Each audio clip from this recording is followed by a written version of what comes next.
You're listening to Inner Guidance Channel.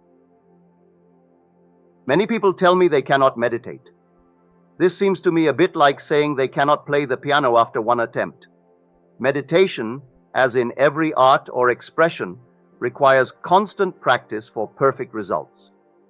A truly great pianist, for instance, would feel he could not play his best if he missed one day of practice. If he missed a week or a month of practice, he would know that even his most uninitiated audience would recognize his defects.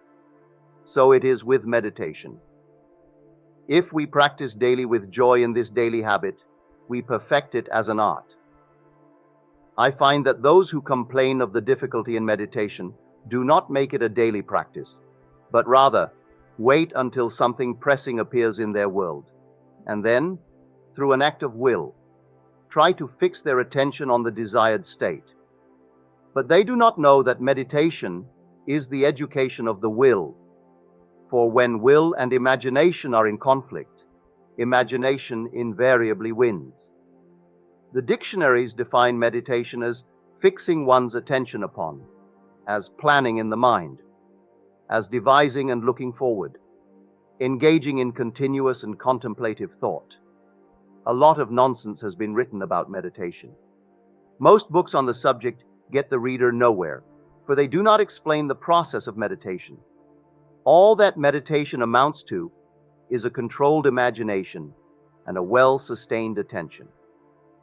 Simply hold the attention on a certain idea until it fills the mind and crowds all other ideas out of consciousness. The power of attention shows itself the sure guarantee of an inner force. We must concentrate on the idea to be realized without permitting any distraction. This is the great secret of action. Should the attention wander, bring it back to the idea you wish to realize and do so again and again until the attention becomes immobilized and undergoes an effortless fixation upon the idea presented to it. The idea must hold the attention, must fascinate it, so to speak.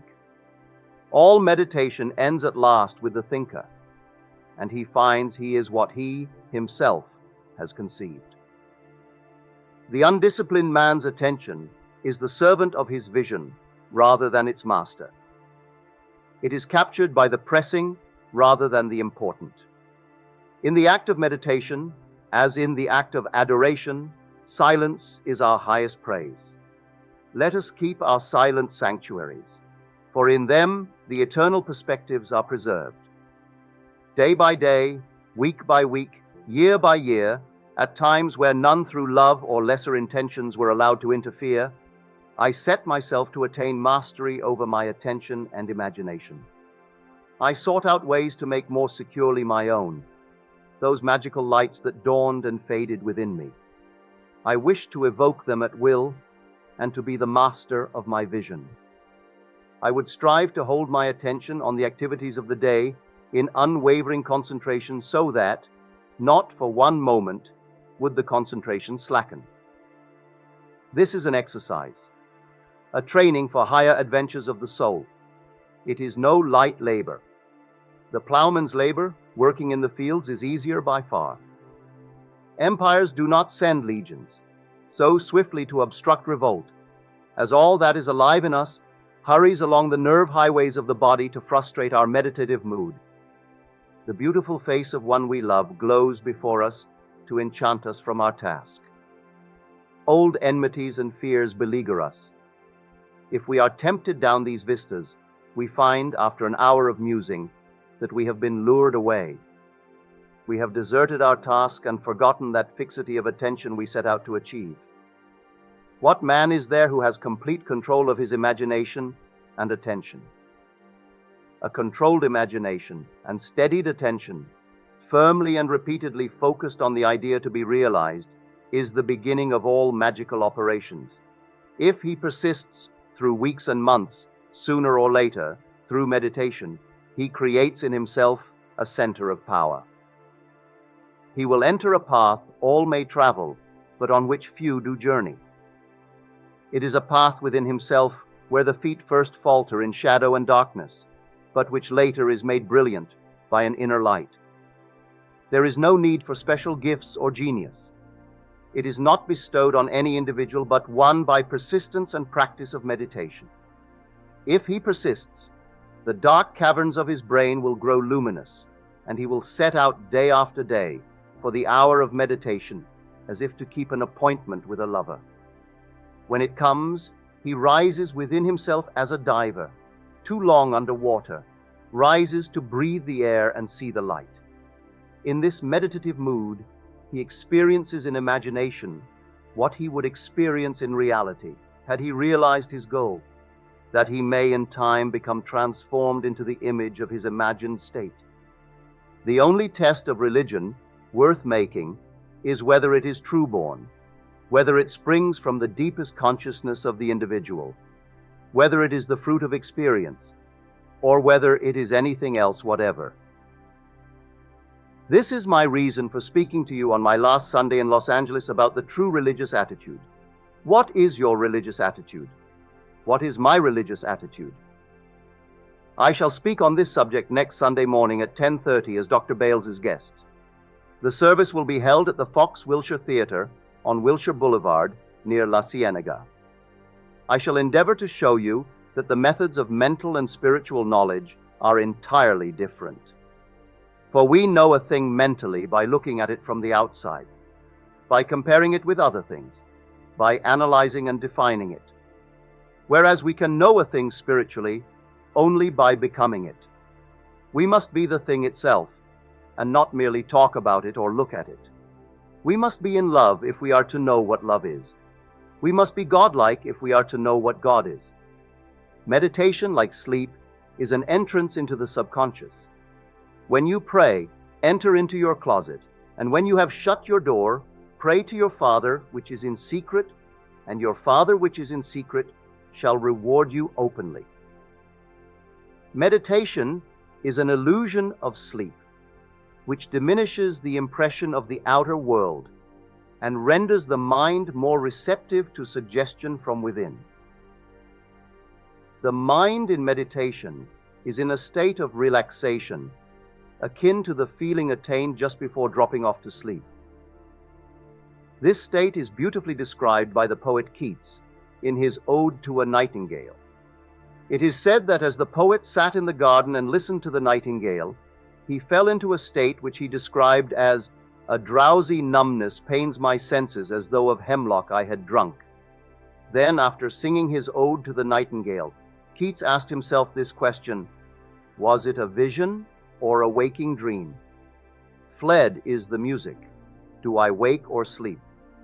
Those are the words of one who has seen something with such vividness or reality that he wonders whether the evidence of his physical eyes can now be believed. Any kind of meditation in which we withdraw into ourselves, without making too much effort to think, is an outcropping of the subconscious. Think of the subconscious as a tide which ebbs and flows. In sleep, it is a flood tide, while at moments of full wakefulness, the tide is at its lowest ebb. Between these two extremes are any number of intermediary levels. When we are drowsy, dreamy, lulled in gentle reverie, the tide is high. The more wakeful and alert we become, the lower the tide sinks. The highest tide compatible with the conscious direction of our thoughts occurs just before we fall asleep and just after we wake. An easy way to create this passive state is to relax in a comfortable chair or on a bed.